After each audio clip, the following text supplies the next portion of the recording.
Hello guys, welcome to my YouTube channel. ഇന്ന് നമ്മൾ നോക്കാൻ പോകുന്നത് Easter 1960 by W.B. Yeats. W.B. Yeats was the most famous Irish poet of the 20th century. He is the national poet of Ireland. The Irish background forms the staple material for his poetry. He was born and educated in Dublin. അപ്പോൾ നമുക്ക് പോമിലേക്ക് പോവാം. He was going to a club. നമ്മുടെ speaker അല്ലെങ്കിൽ poet ക്ലബിലേക്ക് പോകുമ്പോഴേക്കും I have met them at close of a day. ഞാൻ അവരെ കണ്ടു. എപ്പം? ഈവനിങ്ങിൽ. Close of day means evening ആണ്. Coming with vivid faces. Vivid faces means very clear ആയിട്ടുള്ള. അപ്പം ഞാൻ അവരെ ഈവനിങ്ങിൽ കണ്ടു. അവർ നല്ല വ്യക്തമായ ഫേസോടെയാണ് കണ്ടത്. From counter or desk among grey 18th century houses. ഇവിടെ ഉദ്ദേശിക്കുന്നത് അവർ ബാങ്കിലും ഒക്കെ വർക്ക് ചെയ്യുന്ന ആൾക്കാരാണ്, ക്ലർക്കും കൂടിയാണ്. അപ്പം ക്ലർക്കിനെയും ബാങ്കിൽ ജോലി ചെയ്യുന്ന ആൾക്കാരെയാണ് ഇവിടെ കൗണ്ടർ ഓർ ഡെസ്ക് എന്ന് പറയുന്നത്. I have passed with a node of the head. ഞാൻ തല ഉലുക്കിയിട്ട് പാസ് ചെയ്ത് പോയി. Or polite meaningless words. Polite meaningless words എന്ന് പറയുമ്പോൾ നല്ല പൊളൈറ്റ് ആയിട്ടുള്ള, അങ്ങനെ വലിയ അർത്ഥമൊന്നും ഇല്ലാത്ത വേർഡ്സ് എന്ന് പറഞ്ഞാൽ, അതായത് ഒരു ബോറിംഗ് മെൻറ്റാലിറ്റിയാണ് അവിടെ സൂചിപ്പിക്കുന്നത്. കാരണം ഇത് ദിവസേന ചെയ്യുന്ന ഒരു കാര്യമാണ്. Or have lingered a while and said. അവിടെ നിന്നിട്ട് പിന്നെയും പൊളൈറ്റ് മീനിങ്ലെസ് വേർഡ്സ് അവരോട് പറയാറുണ്ട്. And thought before I had done of mocking tale or gibe. Gibe എന്ന് ഇവിടെ ഉദ്ദേശിക്കുന്നത് ജോക്കാണ്, അല്ലേ? മൂക്ക്. അവരുമായിട്ട് ഇങ്ങനെ ജോക്കൊക്കെ പറയുമായിരുന്നു. To please a companion around the fire at the club. ക്ലബിൽ കമ്പാനിയനെ ഒന്ന് പ്ലീസ് ചെയ്യിപ്പിക്കാൻ വേണ്ടി ജോക്കൊക്കെ പറയുമായിരുന്നു. അവരുമായിട്ട് അങ്ങനെ ഡീപ്പ് റിലേഷൻഷിപ്പൊന്നും അല്ല ഉണ്ടായിരുന്നത്. Being certain that they and I, ഞാനും അവരും ഒക്കെ ജീവിക്കുന്നത്, but live where motley is worn. Motley എന്ന് പറയുന്നത് ഭയങ്കര ഡിഫറെൻറ്റ് കളേഴ്സ് ചേരുന്നതാണ്. അതായത് ഈ നമ്മുടെ ഈ ജോക്കറിൻ്റെ ഡ്രസ്സില്ലേ, ഒരുമാതിരി എല്ലാ കളറും മിക്സ് ചെയ്തിരിക്കുന്ന അതാണ്. അപ്പം all changed utterly, a terrible beauty is born. എല്ലാം ചേഞ്ചായി. അങ്ങനെ ഒരു ടെറിബിൾ ബ്യൂട്ടി ബോൺ ചെയ്തു. ഈ ടെറിബിൾ ബ്യൂട്ടി എന്ന് ഇവിടെ ഉദ്ദേശിക്കുന്നത് ഈസ്റ്റർ അപ്രൈസിങ്ങിനെയാണ്. ഓക്കെ, ടെറിബിൾ എന്നിവിടെ ഉദ്ദേശിക്കുന്ന ആ റിവോൾട്ടിനെയും ബ്യൂട്ടി എന്നിവിടെ ഉദ്ദേശിക്കുന്നത് ഫ്രീഡത്തിനെയാണ്. അപ്പം വേൾഡ് എന്ന് പറയുന്നത് ഭയങ്കര സില്ലി, പോയിൻറ്റ്ലെസ് ആണ്. നമ്മളതിനെ ലൈഫ് എന്ന് വിളിക്കുന്നു. അപ്പോൾ നമ്മൾ ഇതിൻ്റെ ബാക്ക്ഗ്രൗണ്ട് എന്ന് പറയുന്നത് Easter uprising or Easter rebellion in Ireland ആണ്. Next stanza. That women's days were spend in ignorant good will. ഒരു വിമണിനെ കുറിച്ചാണ് ഇവിടെ പറയുന്നത്. അവരുടെ ഡേയ്സ് ഒക്കെ സ്പെൻഡ് ചെയ്തത് ഇഗ്നോറൻറ്റ് ഗുഡ് വില്ലിനാണ്. അതായത് ഇഗ്നോറൻ്റ് ആയിട്ടുള്ള ഉദ്ദേശത്തോടെ. Her nights in argument. അവളുടെ നൈറ്റ്സ് എന്ന് പറയുന്നത് ഭയങ്കര ആർഗ്യുമെൻ്റ് ഒക്കെ ചെയ്താണ് പോയിരുന്നത്. Until her voice grew shrill. അവളുടെ വോയിസ്, സ്വീറ്റായിരുന്ന വോയിസ് ഇപ്പോൾ സ്രില്ലായിരിക്കുകയാണ്. ഇവിടെ ആ വുമൺ എന്ന് പറയുന്നത് കൗണ്ടസ് കോൺസ്റ്റൻസ് മാർക്കിവിക്സിനെ കുറിച്ചാണ് പറയുന്നത്. She's behind Easter uprising. She's a good national ഹീറോയാണ്. And what voice more sweet than hers when young and beautiful she rode to harriers. ഇവള് ഈ വുമൺ എന്ന് പറയുന്നത് അവളുടെ വോയിസ് ഭയങ്കര സ്വീറ്റായിരുന്നു അവളെക്കാളിലും. അവൾ ഹാരിയേഴ്സിലേക്ക് റോഡ് ചെയ്തിരുന്നു എന്ന് ഇവിടെ ഉദ്ദേശിക്കുന്നത് റാബിറ്റ് ഹണ്ടിങ്ങിനൊക്കെ പോയിരുന്നു. ഷീസ് എ കൗണ്ടസ് ആണ്. She's A rich people. So അത് പോയിറ്റ് അല്ലെങ്കിൽ സ്പീക്കർ ഇവിടെ പറയുന്നത് അവൾ പൊളിറ്റിക്സിൽ പോകേണ്ട ആവശ്യമില്ലായിരുന്നു. ഇതൊക്കെ വെറും യൂസ്ലെസ് ആണ്. പിന്നെ അദ്ദേഹത്തിൻ്റെ കുറേ ഫ്രണ്ട്സിനെ ഇവിടെ മെൻഷൻ ചെയ്യുന്നുണ്ട്. കുറേ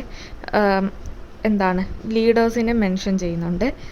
this man had kept a school and rode our winged ഹോസ്.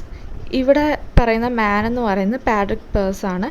അദ്ദേഹത്തിനൊരു സ്കൂളുണ്ടായിരുന്നു. He founded boys school in Dublin ആണ്. He was a winged horses എന്ന് ഇവിടെ ഉദ്ദേശിക്കുന്നത് പെഗസസ് ആണ്. പെഗസസ് എന്ന് പറയുമ്പോൾ ഗ്രീക്ക് മിത്തോളജിയിലെ ഒരു സംഭവമാണ്.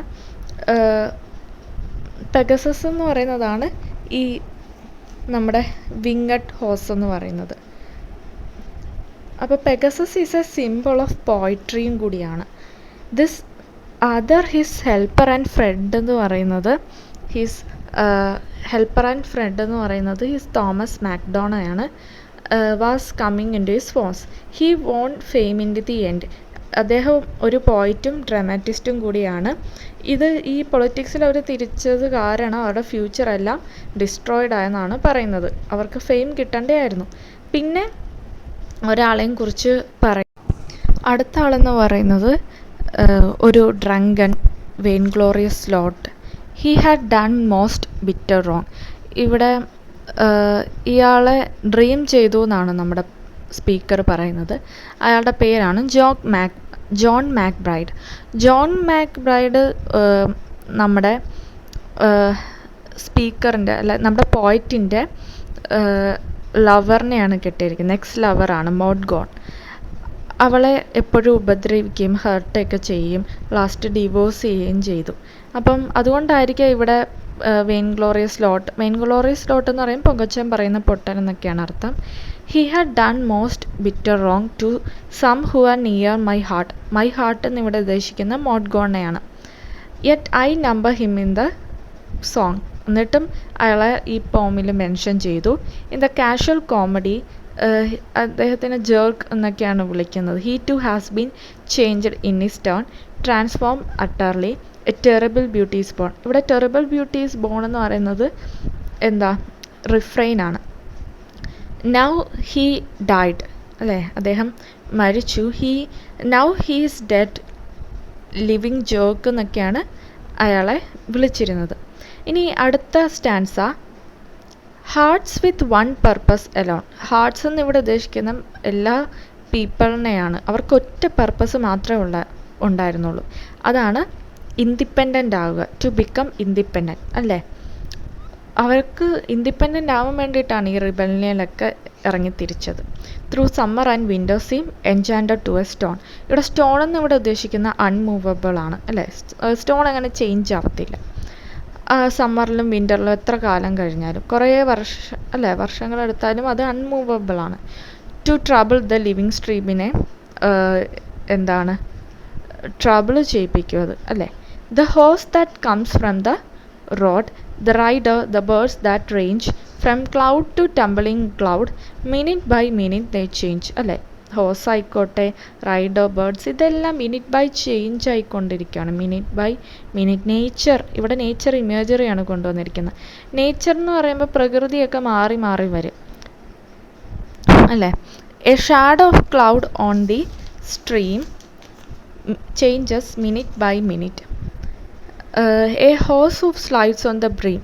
അതായത് ഒരു അരുവിയിൽ തട്ടിത്തെറിപ്പിച്ച് പോകുന്നത് ഒരു ഹോസ്, അല്ലേ. ഹോസ് ഇങ്ങനെ അരുവി വന്നു കഴിഞ്ഞാൽ വെള്ളത്തിനെ തട്ടിത്തെറിപ്പിക്കും. And a horse plashes within it, the long legged moor hens dive and hens to moor cocks call. ഇവിടെ മൂർ ഹെൻസ് എന്ന് പറയുന്നത് വാട്ടർ ബേർഡ്സ് ആണ്. മൂർ കോക്സിനെയും പറയുന്നുണ്ട്. ഇവർക്കൊക്കെ they are not aware of Easter അപ്രൈസിങ്ങിനെ കുറിച്ചൊന്നും അവെയർ അല്ല. അവരുടേതായിട്ടുള്ള ലോകത്താണ്. ഇവിടെ സ്റ്റോൺസ് എന്ന് പറയുമ്പം the unmoving determination the rebels had for independence not changing. Minute by minute they live the stones in the midst of all. അപ്പം സ്റ്റോൺസ് ഒരിക്കലും അല്ല, അതിന് ഒരു അൺമൂവിങ് ഡിറ്റർമിനേഷൻ. അതേപോലെയാണ് റിബൽസും. അവർക്ക് ഇൻഡിപെൻഡൻസ് വേണം. അവരും ചേഞ്ച് ആവുന്നില്ല, അവർ പിന്നോട്ട് നിൽക്കുന്നില്ല. Too long a sacrifice. ഇവിടെ ബ്ലഡ് ഷെഡിലൂടെയാണല്ലേ കുറേ പേര് മരിച്ചു ഈ റിബല്യൻ കാരണം. അപ്പം ബ്ലഡ് ഷെഡാണ് sacrifice. Can make stone of the heart. നമ്മുടെ ഹൃദയം കല്ലായി എന്നൊക്കെ പറയത്തില്ല, അതാണ് unchanging stone. When may it suffice that is heaven's part, our part. ഇതെല്ലാം ഇനി ദൈവത്തിൻ്റെ കൈകളിലാണ്, അല്ലേ. പിന്നെ നമ്മുടെ പാർട്ടെന്ന് പറയുന്നത് to murmur name upon name, അതായത് ഡെഡ് പീപ്പിളിൻ്റെ പേരിങ്ങനെ പറഞ്ഞുകൊണ്ടേ ഇരിക്കുക. As a mother names her child, അല്ലേ. അതായത് കുട്ടികൾക്ക് അമ്മമാരിങ്ങനെ പേരിടത്തില്ലേ, അതേപോലെ. When sleep at last has come on limbs that had run wild, what is it but nightfall. അല്ലേ? ഇപ്പം സന്ധ്യാസമയമായിരിക്കുകയാണ്. No no not night but death. Night അല്ല, ഡെത്താണ് അല്ലേ? Was it needless death after all? ഇതൊരു important question ആണ്. അതായത് ഇതിൻ്റെയൊക്കെ ആവശ്യകത ഉണ്ടായിരുന്നോ അല്ലേ? ഇംഗ്ലണ്ട് മേ കീപ് ഫെയ്ത്ത്, അതായത് ഇംഗ്ലണ്ട് അവരുടെ ഫെയ്ത്തൊക്കെ കീപ്പ് ചെയ്യുമായിരുന്നല്ലോ. ആഫ്റ്റർ വേൾഡ് വാർ 1 ശേഷം ഇംഗ്ലണ്ട് അയർലൻഡിന് പ്രോമിസ് ചെയ്തായിരുന്നു, അതായത് അവർ ഇൻഡിപെൻഡൻസ് കൊടുക്കാം, അയർലൻഡിന് കൊടുക്കാം, അവർ ഒരു 2 years വെയിറ്റ് ചെയ്താൽ മതി എന്നൊക്കെ പറഞ്ഞായിരുന്നു. ബട്ട് ഇത് അവർക്ക് പേഷ്യൻസ് ഇല്ലാതെ തന്നെ അയർലൻഡിലെ പീപ്പിൾ ഈ പ്രൊട്ടസ്റ്റിന് തിരിക്കുകയാണ് ചെയ്തത് അല്ലേ? അതുകൊണ്ട് ഇതൊരു നീഡായിരുന്നോ, ആവശ്യകതയുണ്ടായിരുന്നോ എന്നാണ് ചോദിക്കുന്നത്.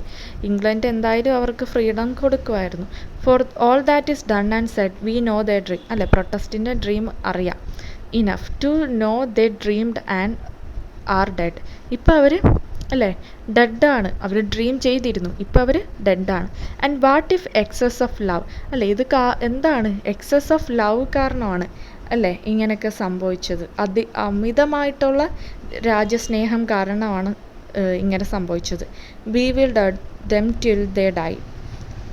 I write it out in a verse. അപ്പോൾ ഇവിടെ ഈസ്റ്റിൻ്റെ മൈൻഡിലുള്ളതാണ്. Okay. MacDonagh and MacBride and Connolly and Pearse now and in time to be. അപ്പം ഇവിടെ നമ്മൾ നേരത്തെ മെൻഷൻ ചെയ്ത ആൾക്കാരെ ഒന്നും കൂടി പറയുവാണ്. Wherever green is worn. Green എന്നിവിടെ ഉദ്ദേശിക്കുന്നത് ഒഫീഷ്യൽ ആയിട്ടുള്ള കളർ ഓഫ് അയർലൻഡ് ആണ് അല്ലേ? Green official colour of Ireland ആണ്. സോ ഗ്രീൻ എപ്പോഴൊക്കെ ഇവിടെ വോൺ ചെയ്താലും ഇവരൊക്കെ ഓർക്കും അല്ലേ? ഇവരൊക്കെ ഹീറോസാണ്, ഹീറോസിനെ നമ്മൾ ഓർക്കും. So are changed utterly a terrible beauty is born. അങ്ങനെ ഒരു ടെറിബിൾ ബ്യൂട്ടി ആണ് ബോൺ ചെയ്തിരിക്കുന്നത്. അപ്പം ഇത്രയേ ഉള്ളൂ. ഇപ്പം ഇത് നമ്മുടെ ഈസ്റ്റർ റിബല്യനെ കുറിച്ചിട്ടാണ് WB യീറ്റ്സ് തൻ്റെ മനസ്സിലുള്ള കാര്യങ്ങളൊക്കെയാണ് ഇവിടെ എഴുതിയിരിക്കുന്നത്. Thank you.